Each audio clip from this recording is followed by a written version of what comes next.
Teste de som, Benê Barbosa.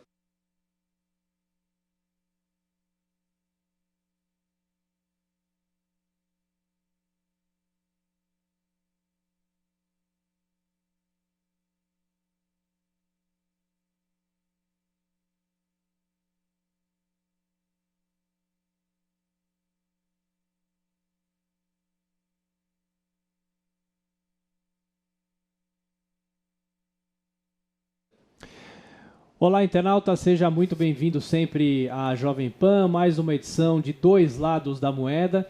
E hoje o nosso assunto é um assunto muito polêmico, um assunto que rende muita discussão. Aqui no Brasil teve até referendo e, claro, o nosso gancho, o ataque do último fim de semana nos Estados Unidos, quando um homem armado fez reféns em uma boate de Orlando. E para fazer esse debate importante aqui na Jovem Pan, aliás, nós contamos sempre com a sua participação, as suas perguntas, vá mandando as suas perguntas aqui pelo Facebook mesmo. Aqui ao meu lado esquerdo, o Benê Barbosa, presidente do movimento Viva Brasil, autor do livro Mentiram para mim sobre o desarmamento. Muito obrigado, boa tarde, obrigado pela sua gentileza. Boa tarde, eu que agradeço essa oportunidade. Um grande abraço para todos.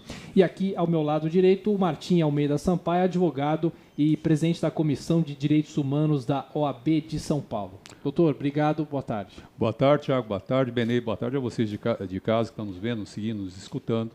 E obrigado por essa oportunidade de poder debater com uma pessoa de tão alto nível, tão alto gabarito que é o Benê. Benê, eu começo perguntando, depois de mais um caso de violência nos Estados Unidos, mas a gente sempre pode puxar esse debate aqui para o Brasil também. Eu começo perguntando, sempre que acontece um caso como esse, volta a se debater, deve proibir arma, não deve proibir, tem também a questão de fronteiras, que as armas entram de forma ilegal. Às vezes a gente tem crimes aqui em São Paulo que o sujeito está com um fuzil do exército, aquela coisa toda. Esse debate não tem fim? Parece que não, né? Parece que não. E o grande problema, muitas vezes, é que ele fica com foco completamente errado, né? O que é muito comum, né? Então, por exemplo, nessa questão da boate de Orlando, esse terrorista, né? Não é um caso de violência, nem é um terrorista, né? Ele utilizou uma arma de fogo para esse ataque. Então a culpa é da arma de fogo que foi utilizada, né? Então eu costumo brincar, se fosse um carro-bomba, então vamos falar em restringir a utilização de carro. Então o que a gente realmente precisa é aprofundar, né, nos motivos reais desses casos acontecerem, né, e não no fato de um objeto ou outro objeto ter sido usado para esse fim. Doutor. Olha, eu acho que esse caso aí é mais um paradigma que nós temos. A gente enxerga nisso, a comunidade de direitos humanos enxerga nisso o seguinte, de fato ele é um terrorista, não há dúvida quanto a isso, Benício está correto, tem sido classificado pelo governo norte-americano como um terrorista interno, um ato de terrorismo interno, isso aí vai ser investigado pelas agências de segurança, mas certamente este ou outros eventos poderiam ser evitados ou minimizados se não houvesse uma circulação tão grande de armas pelo mundo. Evidentemente que esse caso, esse que nós estamos falando, aquela pessoa tomou uma motivação ideológica. Ele o faria com ou sem armas, restringindo. Mas aí a gente tem que olhar um pouco mais o grande público e vendo o seguinte, será que equiparar, e depois a gente vai, evidentemente vai entrar nisso, as taxas onde há mais circulação de armas, se há queda de homicídio, enfim, os estados americanos onde há mais queda, ou mesmo aqui, após o Estatuto de Desarmamento, se houve ou não mais quedas de homicídio, com a circulação ou não de armas, também o direito à vida e outras coisas. Mas eu concordo, a início a gente está de acordo, aí o Benê, por enquanto estamos concordando. Não, ótimo. Eu vou colocar já uma primeira questão de um ouvinte aqui, o Márcio Antônio Souza. No Brasil são 60 mil homicídios por arma de fogo por ano. Isso dá uma média de 3 assassinatos igual a esse de Orlando por dia. Por que vocês da imprensa não falam nada sobre isso? Já está provado que o desarmamento e dificultar o acesso a armas de fogo só tende a piorar os homicídios por arma de fogo. Então já começo a perguntando, proibir ou não proibir? Claro que pela sua postura você tem uma posição de liberar as armas, é isso, Benê? Eu não vou dizer de liberar as armas, porque muitas vezes quando é dito assim, fica parecendo que a gente prega aí que vai distribuir armamento ou todo mundo vai andar armado, e não é absolutamente nem próximo disso, né? O que a gente tem, e que o internauta aí perguntou, faz muito sentido, só uma correção, né? Não são 60 mil homicídios com armas de fogo, são 60 mil homicídios numa forma geral, né? 70% deles com a utilização de armas de fogo no Brasil. Né? Um número que é absolutamente assustador, né? Completamente inaceitável, né? E que a gente percebe, a gente vê muito claramente que desde a introdução, desde a aprovação do Estatuto do Desarmamento no Brasil em 2003, né, a gente não teve melhora nenhuma com isso. Né? O estatuto que chegou com a proposta de melhorar a fiscalização, melhorar o controle, né, e reduzir a criminalidade violenta, não passou nem perto disso. Né? Ele é muito eficaz se você, hoje ou amanhã, resolver que você quer ter uma arma, você precisa de uma arma na sua casa, você vai encontrar uma dificuldade enorme, muitas vezes impossível de suplantar, principalmente para aquelas pessoas que são mais pobres e que estão fora dos grandes centros urbanos, o que é pior ainda, o que é mais grave ainda. Então, o Estatuto do Desarmamento para o Brasil não trouxe qualquer tipo de benefício. Doutor. Olha, eu concordo parcialmente, eu acho que a gente tem que analisar a coisa um pouco diferente. Em primeiro lugar, é o seguinte, a gente tem que analisar, sob o ponto de vista das causas estruturantes da violência, quais são elas. Se a gente chegar e fizer essa análise, a gente vai descobrir o seguinte, que no Brasil há uma grande concentração de renda. Até mesmo um insuspeito, Marc Piquet, que é um pensador francês, economista francês, ele fala: o Brasil, pelos dados oficiais que começaram a ser liberados a partir de 2014, o Brasil é o país que mais concentra renda no mundo. A concentração de renda tem um efeito colateral, que é a criação de pessoas, de bolsões de pessoas, e muitas delas, que nunca chegarão ao mercado formal de trabalho. Ora, eles nunca vão ter emprego, não terão educação e acabam sendo excluídos da sociedade. Esse é um caminho para a marginalidade. Isso que se caminha para a marginalidade. O que a gente tem que combater, a causa estruturante dessa violência, é a renda. A gente tem que atacar a questão da renda. Outra coisa completamente distinta e diferente diz respeito ao armamento. O armamento, eu acho, sim, tem que ser reduzido. O fato, o Estatuto de Desarmamento não vai reduzir a criminalidade. Isso não existe como fazer se simplesmente restringir as armas. Você vai restringir e vai combater a criminalidade reduzindo a questão da concentração de renda e dando escola para as crianças, por exemplo, entre outras medidas, saúde, escola, educação, aqueles direitos básicos e fundamentais que constam da Constituição Federal. Eu acho que você tirar de circulação as armas para pessoas como eu, que não sei atirar, não tenho nem a menor ideia de tirar e não vou saber me defender, eu compro uma arma e não vou saber fazer, ela vai ser tomada pelo bandido, vai cair em circulação na mão dos bandidos. Então é isso que eu acho que o Estatuto do Desarmamento se propôs, entre outras coisas, e eu acho que mais ou menos acabou cumprindo. Mas combater a criminalidade, nunca ele vai combater, não é essa forma de combater a criminalidade, nem redução de índices. Eu só discordo na questão econômica de concentração de renda, e eu acho que a gente tem um exemplo muito bom no Brasil, né, que contesta essa vertente, que é uma vertente surgida da década de 60, 70, de que a concentração de renda ou o excesso de concentração de renda na mão de poucos, com bolsões de pobreza, acaba trazendo a criminalidade. Primeiro que eu acho essa ideia um tanto quanto preconceituosa, né? Como se o pobre estivesse mais disposto a cometer crimes, né? Simplesmente pelo fato de ser pobre. E nós temos no Brasil uma região, que é o Nordeste, que foi a região que nos últimos anos mais se desenvolveu economicamente, que houve uma melhora na distribuição de renda, e a gente não vai discutir se isso é graças a bolsas e assistencialismo, etc., mas, de fato, realmente aconteceu. Também é a região no Brasil onde há o menor número de armas legalizadas, isso dados da própria Polícia Federal, e foi exatamente na região onde a criminalidade, principalmente a criminalidade violenta, os homicídios, explodiram no Brasil. Né? Então, todos esses caminhos, óbvio, precisam ser discutidos.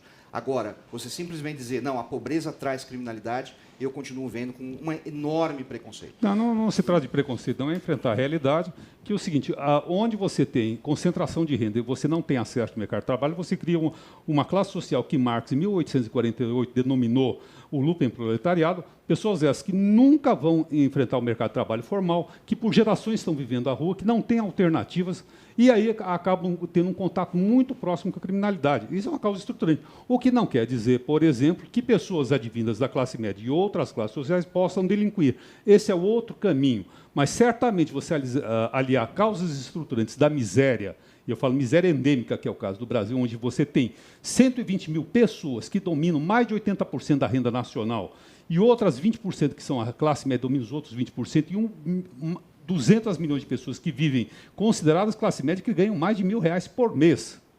Então, outras pessoas que vivem abaixo da linha da miséria, é claro que você vai ter bolsões de pessoas que não têm alternativas. Não é ser preconceituoso, não é dizer a pessoa é pobre, ela vai caminhar para a criminalidade. Isso seria ir contra tudo que eu acredito na minha vida e tudo que eu lutei desde garoto na minha vida. Agora, e entender que a miséria é um fator estruturante componente da violência, isso sim, não tenho a menor dúvida disso aí.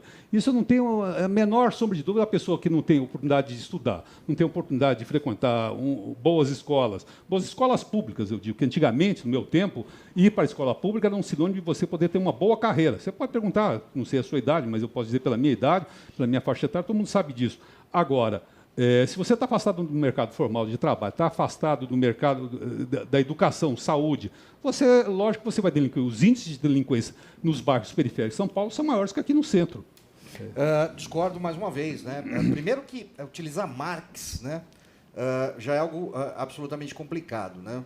Mas não vou entrar nessa discussão, até porque eu acho que nossa discussão aqui não seria, ou não deveria ser, ideológica, mas sim a gente se concentrar na questão do desarmamento e das armas de fogo, né? Mas continuo dizendo, né, o que você vai ter nesses bolsões é uma porcentagem muito semelhante de pessoas que escolhem delinquir, que escolhem o caminho da criminalidade, muito semelhante aos bairros mais ricos, mais abastados. A diferença é que quem está nesses bairros mais ricos, ele vai usar o seu cabedal de conhecimento, o seu instrumentário para o tipo de crime que ele vai escolher. Ele não vai colocar um fuzil no ombro e sair desfilando pelo condomínio para tomar a boca de fumo da outra pessoa. Não, ele vai fazer gestão fraudulenta, ele vai fazer corrupção ativa, corrupção passiva, né? Ou seja, ele vai cometer uma série de crimes de acordo com aquela posição social que ele se encontra. Agora, em bairros mais pobres, com uma concentração muito maior, essa pouca porcentagem que escolhe cometer o crime, comete crimes violentos, e aí aparece no noticiário, aparece na televisão, mostrando uma falsa ideia que há mais criminosos nessas regiões. Tem aqui a pergunta do Fábio Rodrigues, que eu já passo para o Dr. Martim, depois o Benê fica à vontade para comentar, e, aliás, é a opinião de muitos ouvintes aqui. Eu quero uma arma para me defender. As pessoas pensam o seguinte, já que o poder público, a segurança pública, ninguém consegue combater os bandidos, então eu quero uma arma para me defender. O que o senhor pensa sobre isso? Como é que o senhor rebate isso? Eu rebato dizendo o seguinte, qual é o nome do... É o Fábio Rodrigues. Fábio e tem Rodrigues. Outros ouvintes também que vão nessa mesma linha. Eu compreendo isso, eu compreendo, mas eu acho que você deve guardar seu dinheiro e gastar seu dinheiro, investir seu dinheiro em coisas melhores do que uma arma. E você deve forçar, através de uma ação política, organizada, que a segurança pública funcione efetivamente. Se hoje nós temos uma polícia militar do Estado de São Paulo, que é uma polícia altamente preparada, ninguém tem dúvida disso, você pode ter críticas à polícia, mas não diga que são incompetentes, não são. É altamente treinada, é altamente preparada. Elas são mortas por marginais. Se essas pessoas que são profissionais vivem o confronto, atiram todo dia, são treinados e vivem, e muitas vezes, se você digitar agora a parada no Google, policiais mortos quando não estão em serviço, vai aparecer milhares de referências, ou seja, pessoas preparadas que reajam a um assalto, que sabem usar arma. Agora, que treinam isso, que são preparados, que têm a frieza, mais do que preparação, têm a frieza suficiente para saber o momento certo. Essa mesma polícia aconselha você, não tenha arma.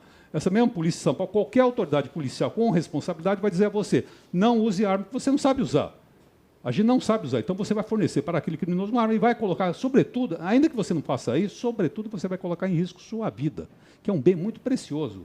Então, em qualquer polícia do mundo, a primeira orientação em qualquer manual é não reaja a assalto, não faça isso. Agora, quanto à sensação de insegurança, eu concordo com todas essas pessoas, nós todos temos. Eu tenho a sensação de insegurança, eu acho que a gente tem que exigir do poder público medidas para combater a violência, medidas para melhorar o policiamento, enfim, para aplicar melhor nossos impostos. Nossos impostos são mal aplicados, a administração pública aplica muito mal, os tributos são recolhidos, e acaba, através da corrupção, do desperdício, enfim, das inúmeras variantes que compõem a administração pública. Mas o fato é que a gente tem que ter uma ação política no sentido de exigir dos administradores da coisa pública uma probidade e eficiência para melhorar. Bom, vamos lá. Primeiramente, essa ideia de que a polícia de São Paulo, ou qualquer polícia brasileira, é altamente capacitada na utilização de armas de fogo, não é verdadeira. Bom, né? aí fica por sua conta. Por minha conta não, isso aí eu tenho... Né? Nós temos uma deficiência gigantesca no treinamento com armas de fogo na polícia, não só de São Paulo. A polícia de São Paulo ainda é a menos grave, mas nós temos aí estados onde um policial é treinado com 50 tiros. No momento que ele se forma, ele nunca mais atira, né? Segundo, você tem policiais que morrem ao tentar reagir ou ao reagir? Tem policiais. Mas há uma leva gigantesca, milhares de policiais que escapam todos os anos de morrer porque estavam armados, reagiram e saíram ilesos. O problema é que isso não vira notícia. E aí fica parecendo que a arma nunca serve para a defesa, né? Terceiro ponto, essa ideia do não reação é uma ideia completamente falaciosa e perigosa. Por quê? Por quê? Eu explico. Pelo seguinte, quando eu digo para você, eu, Estado, digo, olha, não reaja, porque senão você vai morrer. O que eu estou fazendo não é defender você. O que eu estou fazendo é justificando o bandido. O que eu estou dizendo na cabeça do bandido é o seguinte, pô, se o próprio policial, se o próprio delegado, se o próprio secretário de Segurança Pública disse que você não pode reagir, como assim você reagiu para mim? Pum, eu te mato. Como aconteceu há pouco tempo atrás na Bahia, onde um marinheiro foi assassinado a facadas, e o criminoso, ao ser preso, primeira coisa que ele disse foi, todo mundo sabe que não se deve reagir. Ele reagiu, matei mesmo. Então a gente precisa tomar muito cuidado com esse então, discurso. Sua recomendação é reagir? De forma nenhuma, eu disse isso. Não, estou perguntando. Ah, ok. Eu estou falando. A minha recomendação, a recomendação que eu sempre digo, é analisar a situação e fazer o que for necessário naquele momento que você acredita que é a melhor forma de sair vivo naquela situação. Sim, às vezes é entregar o seu relógio, é entregar o seu carro, às vezes pode não ser, porque você pode, com isso, não garantir que você vai escapar vivo. A verdade é essa.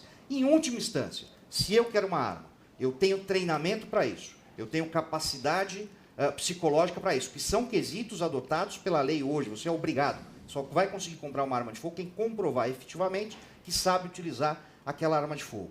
Mesmo que, e não é verdade, mesmo que com isso eu trouxesse mais risco para mim, ninguém tem nada a ver com isso. Muito menos o Estado, que é absolutamente incompetente para defender qualquer um de nós. Aliás, não existe Estado no mundo que seja capaz de defender 24 horas por dia um cidadão. Mas, Benê, doutora, tem muitas perguntas aqui. Por exemplo, o Marcos Guilherme fala sobre as fronteiras, né, que as armas entram pelas fronteiras. Dúvida, e as armas acabam abastecendo não só os bandidos, mas também muita gente que quer se defender e não tem capacidade de fazer um curso. Enfim, essas pessoas conseguem armas, né, doutor? Fique à vontade para esse debate. Hoje nós temos um gravíssimo problema de circulação de armas ilegais no país, né? E não é só no Brasil, né? Não é só no Brasil, você tem isso em todos os países da América do Sul, praticamente na América Latina inteira, Estados Unidos, México, e praticamente todos os outros países, né? Por quê? Porque o criminoso ele vai procurar uma forma e ele vai conseguir uma forma de se armar, né? E não precisa ser necessariamente com armas de fogo, mas ele consegue. É contrabando, é desvio, é fabricação. Agora fecharam, a semana retrasada, fecharam uma fábrica de submetralhadoras em Belo Horizonte, tá? Que estavam sendo fabricadas e vendidas aos criminosos, né? Tem uma cena de um rapaz roubando um celular dentro da estação de trem usando uma submetralhadora, para você ver como está a circulação ilegal. Por quê? Porque o foco, como eu disse, continua errado, né? A polícia, mesmo se empenhando em retirar de circulação essas armas e apreender essas armas, ela está enxugando gelo.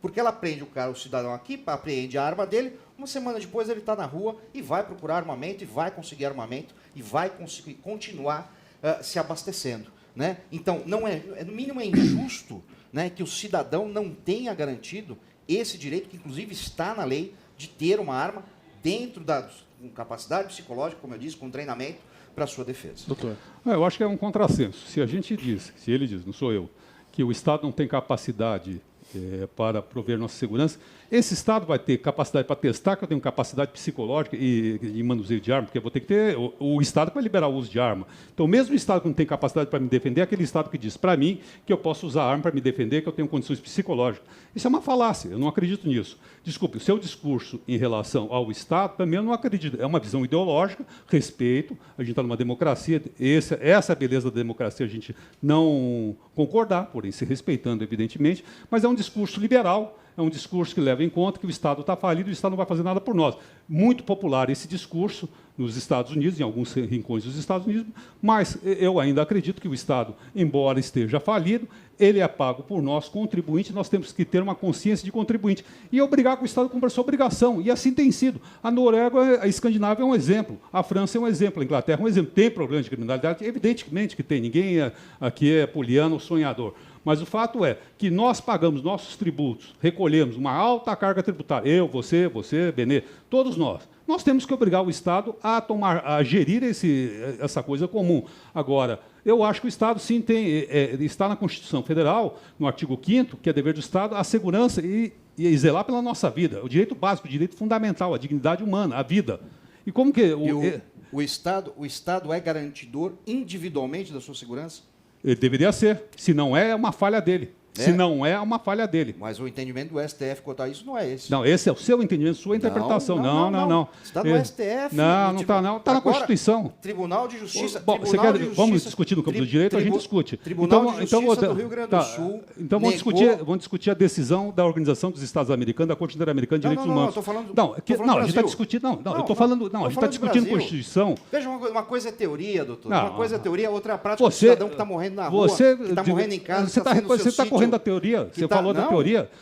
Não. Eu estou vindo para a prática. Não, você fugiu da teoria. Você falou. Estou vindo para a prática. Você falou do STF, eu quis discutir no plano constitucional, que eu acho que não é aqui o mas eu discuto. Dizendo na prática. Na prática a gente discute, eu estou discutindo. Na prática, os você fugiu da discussão teórica. Não, deixa, por gentileza. Na prática, os tribunais de justiça do Brasil não provêm sentenças favoráveis àqueles que recorrem pedindo ressarcimento.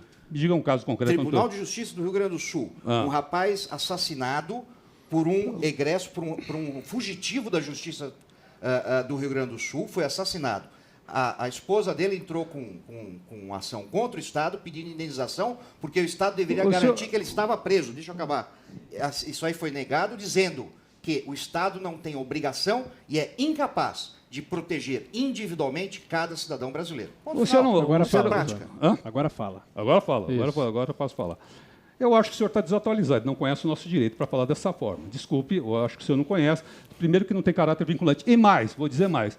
Há uma jurisprudência muito mais recente, eu acho que ele vai ficar meio enfadonho em falar isso. O Tribunal de Justiça de São Paulo condenou o Estado brasileiro a indenizar uma família que um preso se suicidou dentro da penitenciária. Porque é responsabilidade do Estado. É um preso. Não uma vítima. Mas preso. Meu senhor, agora estou eu falando. Porque ele não é um ser humano? Ele não é um ser humano? Para o senhor, um preso não é um ser humano? Não é um ser humano? Então, eu acho que a gente não tem que discutir. Então, a gente tem que falar o seguinte, a pessoa é presa no Brasil, segundo o Benê, e ela perde a condição de... O seu Rio, até Rio, da pessoa que está presa, está rindo ainda. O senhor está rindo. Não, estou rindo do senhor, não estou rindo da pessoa presa. Eu estou gozado, eu não consigo rir do senhor porque eu tenho piedade intelectual de uma pessoa que faz uma afirmação dessa. Eu tenho piedade intelectual sua que não considera um ser humano preso... Não consegue considerar um ser humano uma pessoa presa. Eu não disse isso. Não, riu, debochou aí. Está rindo. Esperando o senhor acabar de concluir. Não deixa, depois do Benê fala. Vamos lá, doutor. Não deixa concluir, fica aí com riso, com bobagem, Vamos lá, coisa de criança. Conclua, depois o Benê fala. O que eu quero dizer é o seguinte, existe uma longa tradição no mundo de apoio às pessoas presas, inclusive, que o Estado é garantidor da vida de todo ser humano, todo cidadão. Tanto ele é responsável, que assim está na Constituição Federal. E a Constituição Federal, o Brasil não é um país que acontece isoladamente no panorama internacional.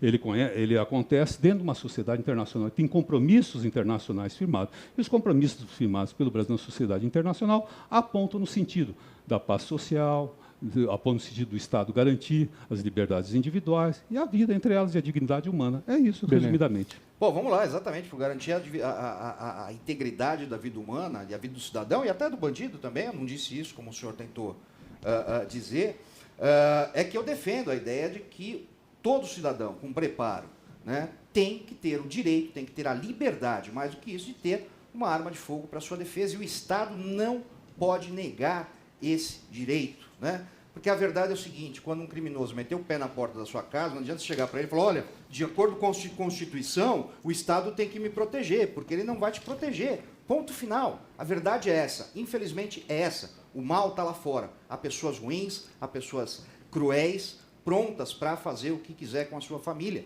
Então, aquele cidadão que se acha preparado, que se acha com o direito, com a liberdade de defender sua família, tem que ter esse direito respeitado. É só isso que nós estamos lutando. Curioso, esse discurso nos Estados Unidos é o discurso típico do Partido Republicano. É um discurso considerado de direita, não há problema, a gente está numa democracia, não estou rotulando ninguém aqui. Isso é um problema de consciência individual. E os Estados Unidos, que prega isso, e vários estados norte-americanos pregam isso, sequer reduziram a taxa criminal. Pelo contrário. Qual estado?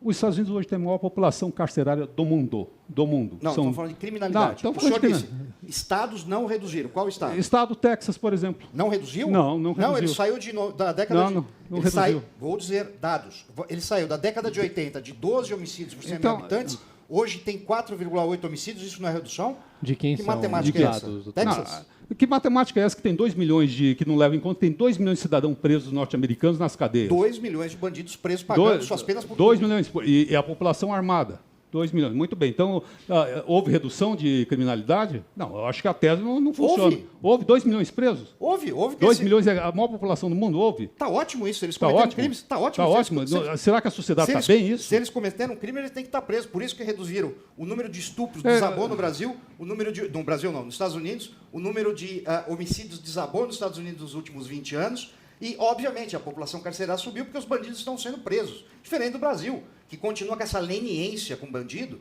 nessa visão marxista de que bandido é um coitadinho, uma vítima da sociedade, ou seja, ele é minha vítima, sua vítima, é vítima do seu pai, da tua mãe, aquele que ele ataca. Né? E a gente continua, exatamente por esse discurso que o doutor, isso com todo respeito, com esse discurso marxista de esquerda que o doutor propõe, que a gente chegou Mas até lá aqui eles não com 60 falham nas homicídios. fronteiras também? Falham, lógico que falham. Nenhum país do mundo não falha na fronteira. Até a Inglaterra, que é uma ilha, não consegue impedir 100% das armas entrando ilegalmente. Nós temos a França, que tem uma restrição gigantesca para armamento, para circulação de armamento, aonde sequer tivemos essa noite 2 policiais assassinados a facadas, porque o policial lá ele não anda armado fora do serviço dele. Né? E você teve lá o ataque ao Bataclan, com mais de 100 mortos, né? O ataque com terroristas, mais uma vez, muçulmanos, atacando, utilizando fuzis de assalto AK-47 contrabandeados da Bélgica. Né? Então, não existe país que consiga fechar a sua fronteira. Graças a Deus que esse discurso, já que ele rotulou meu discurso de marxista, só posso opor seu discurso de direita. Não gostaria de falar isso. É de direita. Mesmo, é conservador. E é um discurso de direita, conservador, cujo ápice foi Adolf Hitler, que resultou na morte de 70 milhões de pessoas. Bonzinho era Marx, com 100 milhões de mortos. Bonzinho é campo de concentração, foi bom campo de Hitler concentração. Não era de direita, doutor, desculpa, era do Partido Socialista Alemão. Não era de direita. Então, Hitler era comunista. Não, ele era de esquerda. Não, era de esquerda? Partido Trabalhista Socialista Alemão. O senhor, tá certo. O senhor precisa ir... Eu acho que eu sugeriria que o senhor estudasse um pouco mais, porque você vai passar vexame ao falar um tipo de coisa desse nível. Veremos. Mas tudo bem. Eu acho que esse discurso de direita, de extrema-direita, que a violência resolve tudo, vão matar, como você está superado. Isso foi superado em 1948, primeiro em 1945, com a derrota de pessoas que pensam e políticos que fazem desse gênero. E depois com a Declaração Universal dos Direitos dos Homens, que foi em 1948, que são a Declaração de Direitos Humanos de 10 de dezembro, que elevou o homem à questão principal da história. Então, esse discurso taxar marxista aí fazia muito, dava um pouco de pânico na ditadura. Na ditadura, quando tinha pessoas que serviam a ditadura, eram lacaios da ditadura, acusavam os outros, você é comunista, você é isso dava medo. Agora a gente está na democracia. Se eu fosse marxista, eu falaria, não teria o menor medo de falar isso. Mas agora isso aí é taxação, é rótulo bobo. Claro. Isso aí já passou. Isso aí, isso desde a queda do muro de Berlim, exatamente. Isso assustava. Cuba, Venezuela, isso assustava. Esse seu discurso assustava. São regimes conservadores. Esse é o discurso. Esse é o discurso assustava quando os gorilas, a ditadura estava aí. Aí fazia um sucesso. Eu militava naquela época. Eu não era criança. Eu tenho 57 anos, eu conheço bem. Eu conheço fascista de longe. Bateu o olho, eu conheço. É impressionante. Você me chamou de fascista, doutor? Não, eu estou dizendo que eu conheço. O senhor me chamou de comunista, ué? Qual é o problema de chamar? Eu falei marxista. Não, que marxista? E como é que o senhor chamaria uma pessoa de extrema-direita? O senhor não sabe disso? Eu sei muito bem. A extrema-direita é fascista? É um dos fascistas. Então, nazista. Você prefere nazista? É mesmo? É. O senhor está me acusando de nazista? Não, eu estou falando, você falou eu falei, eu dei opções. Se você o senhor está dizendo que eu sou fascista no ar, é isso? O senhor me falou nazista? que eu sou comunista? Não, o senhor está dizendo? Não, estou falando que existem ideologias de extrema-direita. Então tá bom. Tá bom? Então tá bom. Senhores, vamos nos ater à questão das armas, que é o foco do nosso debate. O Paulo Gonçalves diz o seguinte: no mapa da criminalidade brasileira, qual a porcentagem de assassinatos feitos com armas registradas?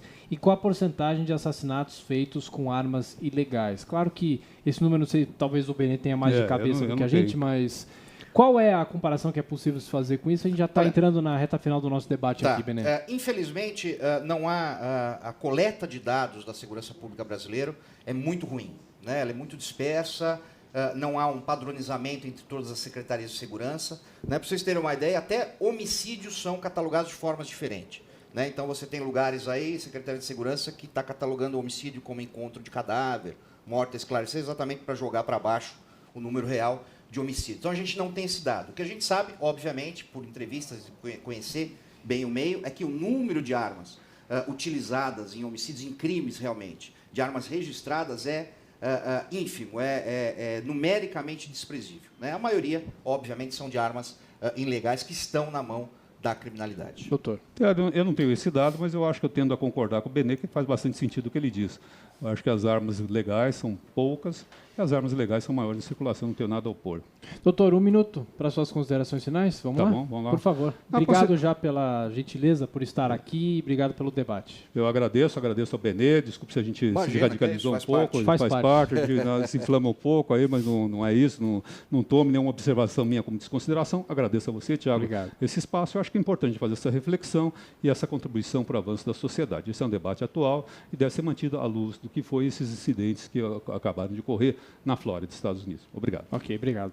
Bom, eu agradeço a oportunidade, acho que é muito importante esse tipo de debate.